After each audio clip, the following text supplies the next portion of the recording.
மற்றும் ஒரு அண்மை செய்தியை பார்க்கிறோம். உதகையில் ராட்சத மரம் விழுந்ததில் தேனிலவு படகு இல்லம் முற்றிலுமாக சேதமடைந்திருக்கிறது. இது தொடர்பான கூடுதல் விவரங்களோடு இணைகிறார் செய்தியாளர் ஐயாசாமி. விவரங்களை பதிவு செய்யலாம். பாலவேல், உதகையில் கடந்த சில நாட்களாகவே மழையின் தாக்கம் என்பது அதிகரித்து காணப்பட்டது. இந்த நிலையில் நேற்று இரவில் இருந்து மழையின் தாக்கம் குறைந்து சூறை காற்றின் வேகம் அதிகரித்துள்ளது. இந்த நிலையில் இந்த உதகை உதகை தேனிலவு படகு இல்லத்தில் ராட்சத மரம் விழுந்து மேற்கூரைகள் மற்றும் அங்கு பொருத்தப்பட்டிருந்த சிசிடிவி கேமராக்கள் பலத்த சேதமடைந்தன. குறிப்பாக படகு இல்லத்தை சுற்றி ஏராளமான ராட்சத மரங்கள் உள்ளதால் இந்த மழை காலங்களில் இந்த படகு இல்லங்களில் விழும் அபாயமும் ஏற்பட்டுள்ளது. எனவே உடனடியாக இந்த தேனிலவு படகு இல்லத்தை சுற்றியுள்ள அபாயகரமான மரங்களை அப்புறப்படுத்த வேண்டும் எனவும் கோரிக்கை வைக்கப்பட்டுள்ளது.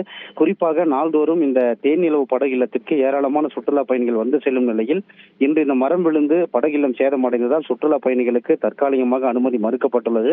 அதே போன்று படகு இல்லமும் மூடப்பட்டுள்ளது.